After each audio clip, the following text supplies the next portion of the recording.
The Full Spectrum Podcast, presented by Champions and Legends. Champions and Legends produces hemp-derived CBD sports supplements for athletic preparation, performance, and recovery. This is the Full Spectrum Podcast with Big Data and Maverick, available wherever you get your podcasts.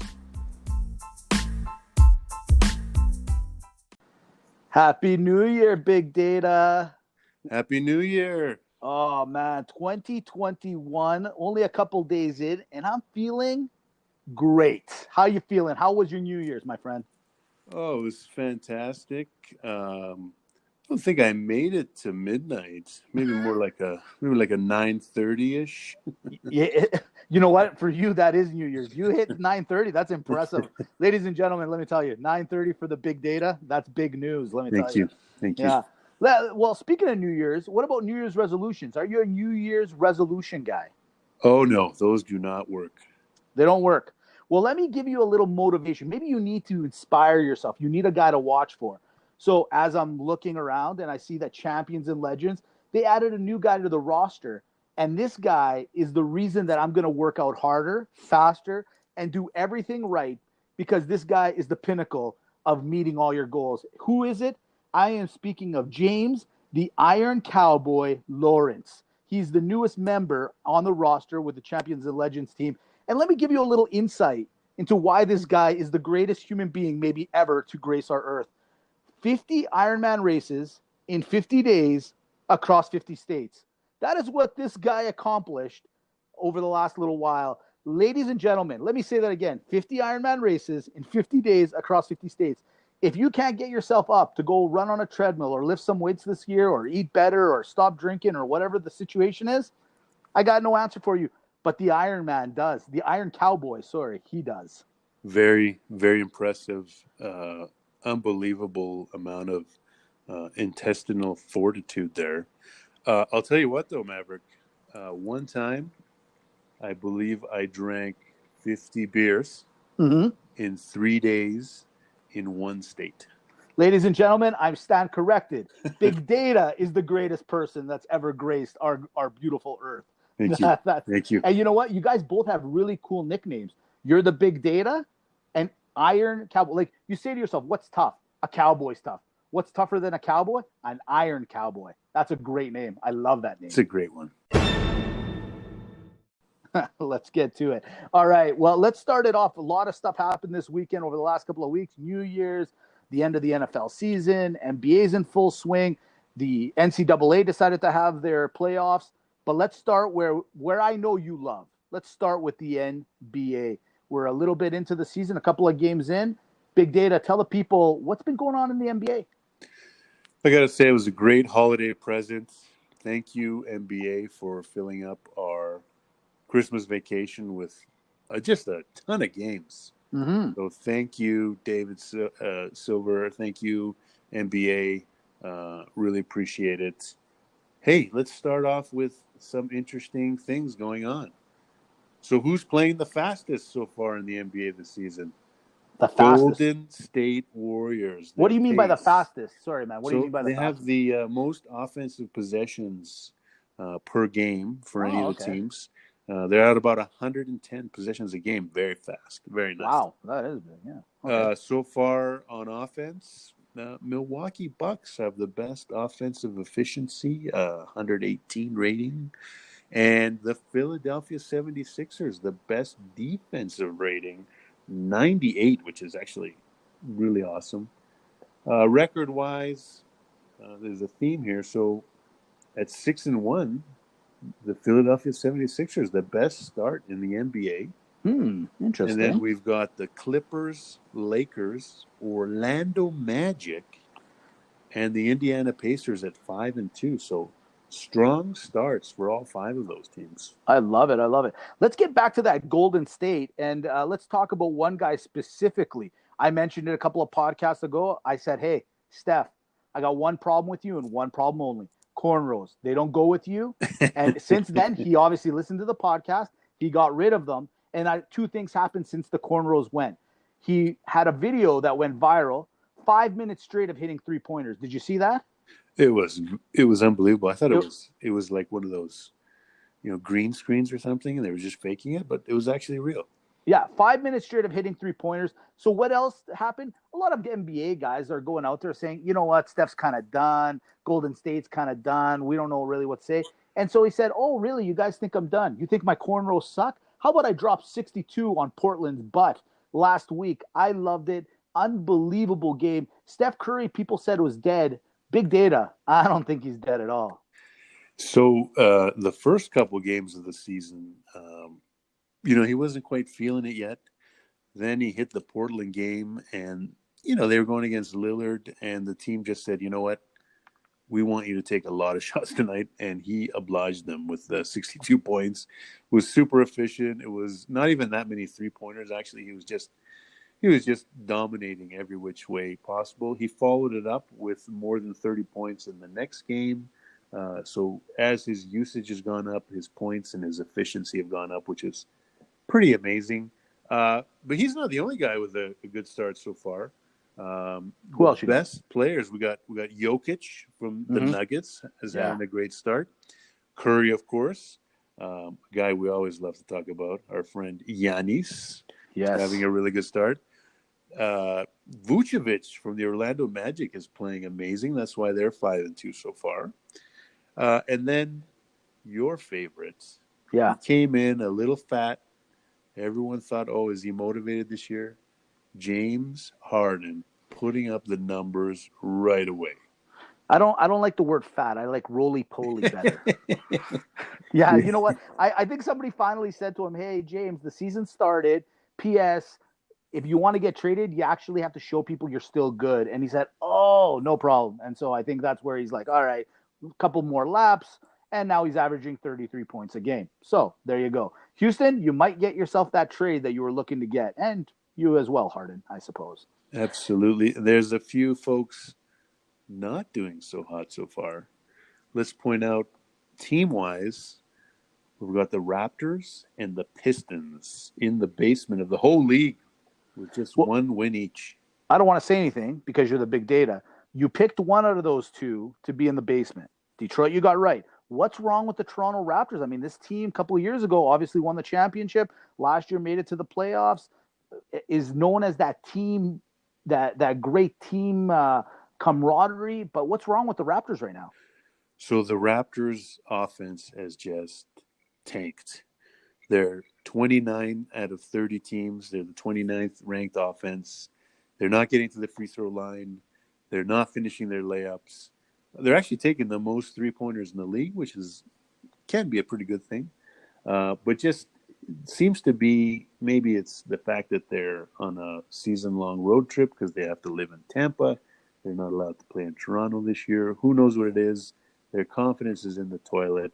Their offense is in the toilet, and they look terrible. Yeah, not good at all. And you know what? You're right. They basically the entire year they got to play outside their home and stuff. So I guess mentally that's going to play a little bit for you. Well, speaking of mentality, speaking of big time, on New Year's Day, NCAA playoffs, it was 1-4, 2-3. But breaking news, big data, break the news for everybody. Yeah, we just saw the Heisman Trophy ceremony, and Alabama's Devonta Smith, wide receiver, wins the Heisman Trophy. Hasn't been done since Desmond Howard won it for the Michigan Wolverines. Let me give you some numbers. 10 games this year so far for Devonta Smith.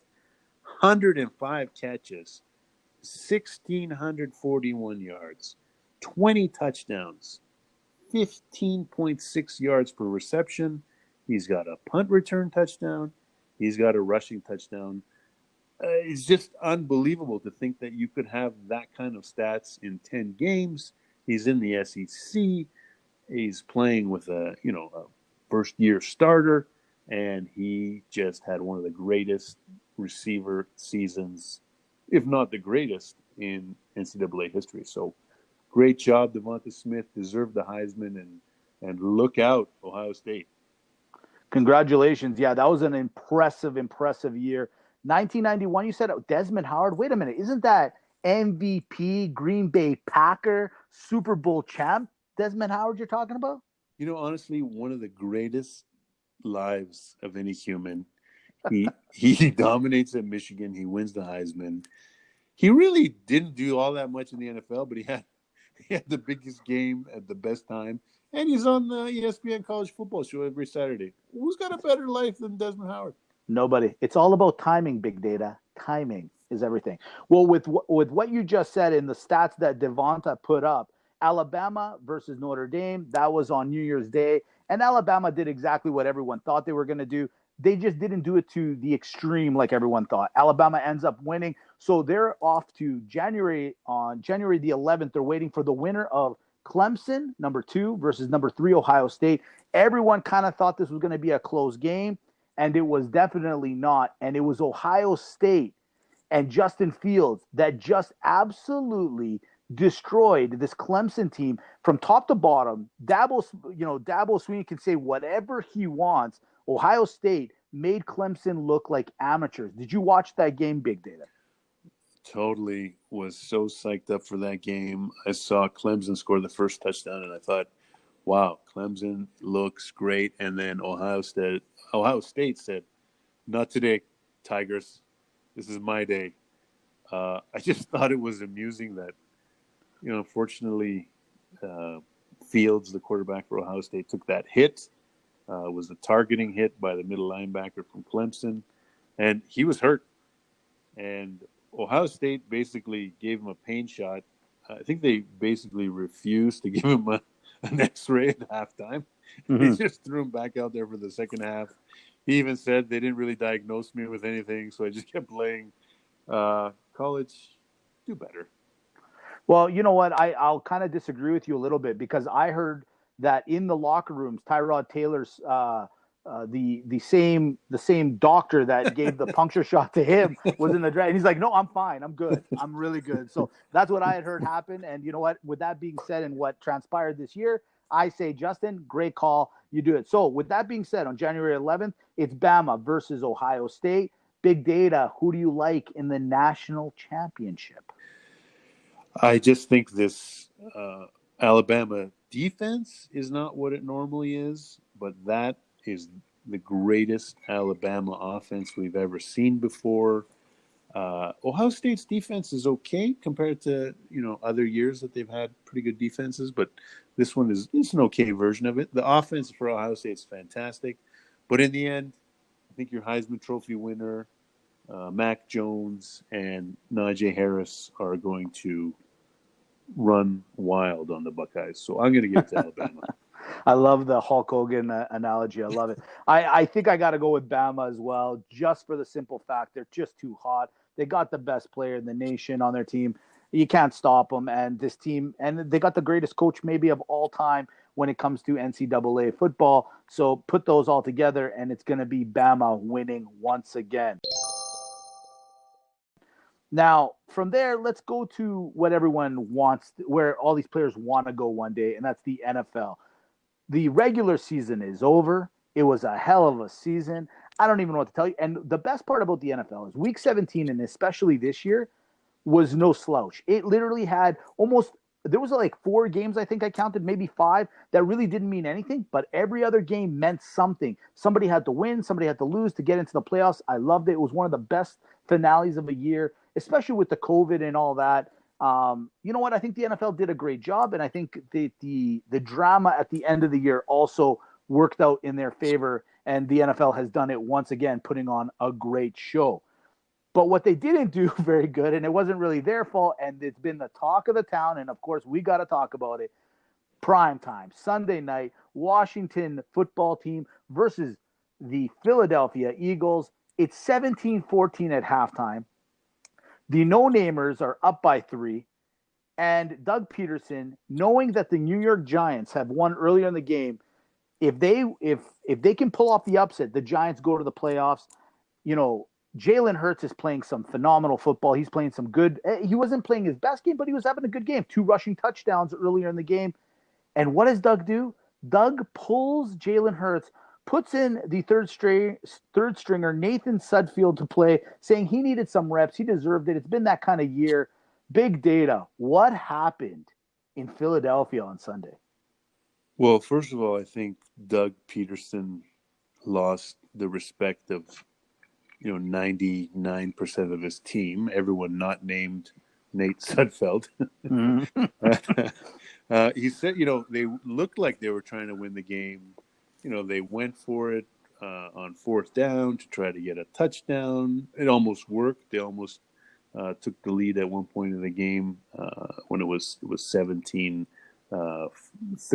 and they tried to go ahead and take the lead. After that didn't work out, though. Doug decided to put the brakes on the whole thing. Apparently there were defensive players trying to rush at Peterson. The center, Kelsey, was asking him what's going on. It seemed like only Doug Peterson knew that he was going to get some reps for the backup quarterback. Basically, I mean, it's fine if you want to go from, they would have had the 9th pick and they got up to the 6th pick. So in the end, the Philly fans, I think, will be okay with that when it comes to draft time. But from leaving a bad taste in your mouth, having people mad at you, I think it was a really, really poor choice for Doug Peterson. But, and I have a certain affinity for the New York Giants. Yes. At the same time, the Giants 6-10, they did not deserve to be in the playoffs. I'll tell you this. I'm just going to give you a quick recap here. So the Eagles this season scored 334 points, 26th in the NFL.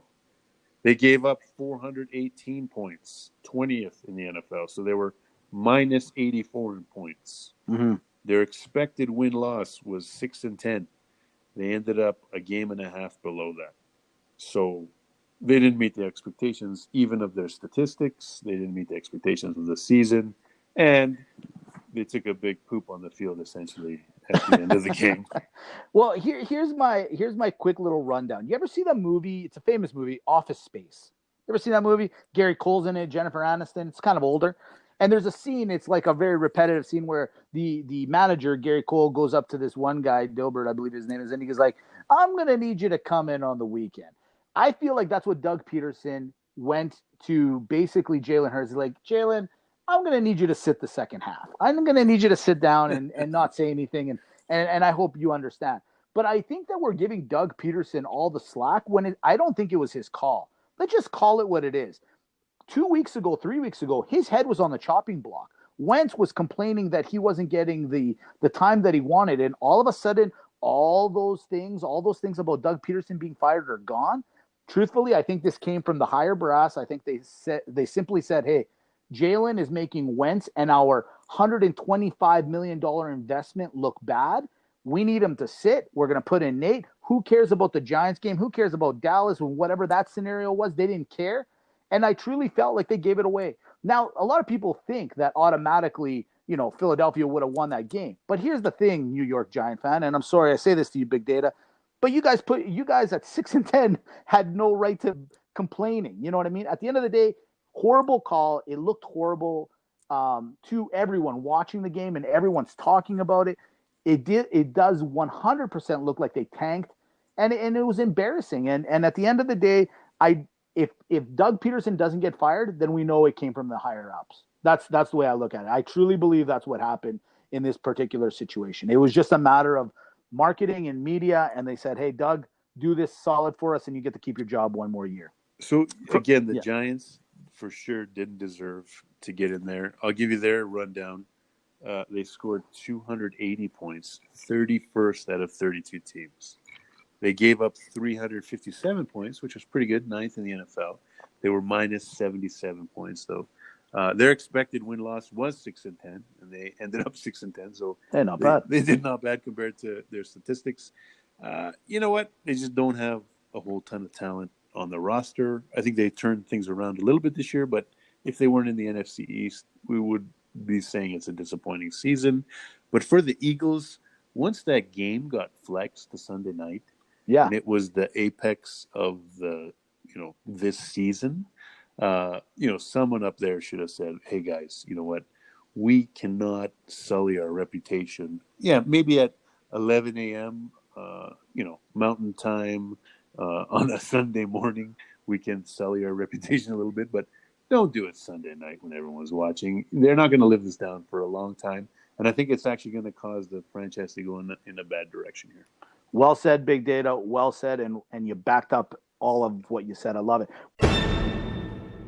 But with all that being said, all those games that had to be played, it rounded out the playoff format. So let me give you the rundown of who's in the playoffs in the AFC. Let me give you the rundown of who's in the NFC. And Big Data, as I go through the games, why don't you tell me who you think is going to win this weekend? You okay with that? Got it. All right. Let's start with the AFC. The number 1 seed, the Kansas City Chiefs, they get a bye. So that sets up Buffalo versus Indianapolis. Great first game. You know, I'm on the bandwagon Bills Mafia. I think the Bills are going to take it.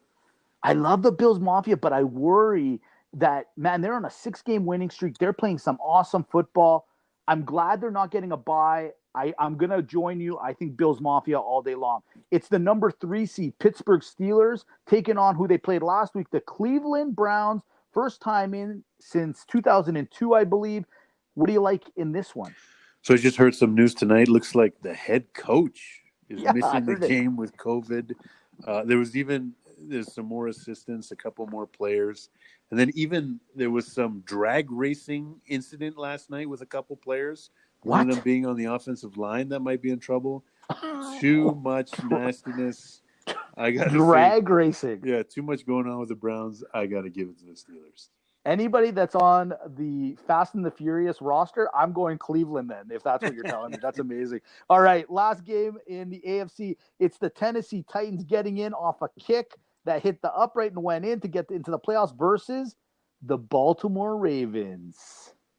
You know, I really think Baltimore is an awesome franchise. They had a pretty good season, but I can't go against who I think is in a top 3 MVP player, Derrick Henry. I think he's going to run the Titans through to the next round. You know what? I love this matchup. I think this is the best game of the week. I, too, am going to take Tennessee, and it's not because I hate Lamar. It's because of what Big Data said. From there, we go to the NFC. It's the number 1 seed, the Green Bay Packers, the greatest team of all time in the world, whom I have a huge affection for. They get the first round bye. So that sets up New Orleans versus Chicago got in because Arizona pooped the bed. Who do you like in that one? You know, Mitch Trubisky on the road. I'm going Saints all day. First off, guys named Mitch aren't that bad, but I'm with you. New Orleans is cool. From there, let's go to Seattle. Kind of limping in, but not limping as much as this team. It's the LA Rams. Who do you like? Seattle, Rams, interdivision. You know, one of my favorite athletes growing up was John Wolford from the Rams. Oh, wait. No, he wasn't. I don't know who he is. I say, sorry, Rams fans, Seahawks are going to take it. You know what? Even if Goff was playing, I actually would have went Rams here. Even though I don't like the way they're playing, I think Seattle's falling apart a little bit. But it's, you know what, Seattle is just going to be better that day. And then finally, it's the Washington football team taking on Tom Brady and the Buccaneers. Who do you like in that matchup? You know, if Alex Smith wasn't, and actually even Gibson and McLaurin, if they all weren't limping around, I would actually take the Washington football team. But they're just a little too beat up. I love that defense, but I'm going to give it to number 12. I'm going to say the Bucs take it. If I said it once, I say it again. You want to hitch your wagon to the hottest team. And right now, I think the Tampa Bay Buccaneers are catching fire at the right time. And I kind of agree with you with Washington, but you do have to look at their record. It's Tampa, it's Brady. You got to give it to the Buccaneers. From there, we go to everyone's favorite segment. It's Pump and Dump. It's the finale. Big Data, take it away. So a couple weeks ago was the finals of the Fantasy Football Championships. If you were lucky enough to be in the finals, good for you. For the winners out there, great job. It's so hard to win a fantasy championship. So much has to go your way. So much guile, so much smarts, so much luck. Congratulations out there, champions. And who helped you win? Well, week 16, nobody helped you more than Alvin Kamara. Yeah. 54 points. I can't even believe I'm saying it. Also, Josh I Allen. played a guy that had Kamara. Yeah, To just say. just sickening. It was just if you lost because a guy got 54 from Kamara, I feel for you. Josh Allen had 37 points. Stephon Diggs had 34 points. So they were all helping you week 16. And then I just wanted to recap, because we did it every week, the top fantasy player at every position for the end of the season. It was some surprising things happened. Sure. No more surprising than Josh Allen ended up number one in points overall. Really? Number one QB, number one in points overall. Guy was on fire at the end, man. Running back, Derrick Henry pulled it out. Great season for Derrick. Wide receiver, Devontae Adams, just a dominant season. But not more dominant than this next fellow, tight end, Travis Kelce. Yes. He had the biggest spread between first and second place. He was basically right up there with Devontae Adams for overall points. So amazing season by Kelce. Top defense ended up staying as the Pittsburgh Steelers. And again, who cares about the kickers? Yeah, exactly. Congratulations to everyone that won their fantasy. I like I said, I literally played a guy in the semifinals that had Kamara. It was done on that Saturday night. I was so mad, furious, but hey, that's the way the ball bounces. You just move on with that. You wanted to kind of tell me something about the Jaguars. What did you want to tell me? So yeah, I just wanted to comment on the off season. So Jaguars, they let go of their coach Doug Marrone. They've ended up with the number one pick overall, which everyone suspects will be Trevor Lawrence, quarterback from Clemson. And they have $100 million in cap space. Mm-hmm. So there's going to be coaches fighting over getting that position. Urban Meyer is a popular candidate that people have been throwing out there because of his ties to that Central Florida area for his time with the Gators in Gainesville there, which is not too far from Jacksonville. Actually, the Florida Gators football team is quite a bit more popular than the Jacksonville Jaguars. Yes, you believe that. A lot more popular, yes. So just wanted to put out there for the offseason, the most interesting team is the Jaguars. They're set up really to, they were basicly tanking this season. They let go of all their top players. They held on to, bad coaching and whatever, what was going on there. And they're poised for a quick turnaround. So keep an eye on those Jaguars. I'm going to start a nasty rumor. I'm going to say Adam Gase, new head coach, Jacksonville. There it is. I said it. I'm just joking. Speaking of joking around, you know me. Now it's time for great debate. I like to joke around. I like a good joke. I like it when people kind of play with me a little bit and, tell me something. And then at the end, they're like, I was just joking. A couple weeks ago, Randy Moss goes on the social medias, goes on the internets, goes on TV, and he tells everybody that when it comes to ranking in his position of wide receiver, he believes that in the top three, it's himself as number one, number two, Terrell Owens, and number three, Jerry Rice. So for a while, Big Data, I thought, oh, this is a joke. Like, he's got to be joking. He's got to be joking around. I mean, how can this guy be serious? Turns out he was serious. Turns out that Randy Moss truly believes that he's the number one wide receiver. So in great debate, the question really lies with you, Big Data, and I to answer this question. Did Randy Moss get this right? I'll let you take the honors, sir.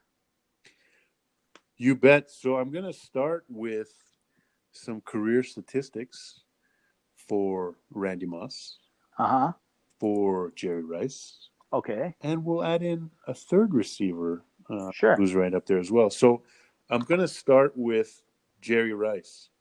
Okay. 19 seasons. Like right there, come on. Who plays 19 seasons in the NFL? The greatest. 22,895 yards, 197 touchdowns, 14.8 yards per reception, 3 Super Bowls, 10 All-Pros, 13 Pro Bowls, and Pro Football Weekly had him as the number 5 ranked football player, period, of all time, which of course makes him their number one receiver of all time.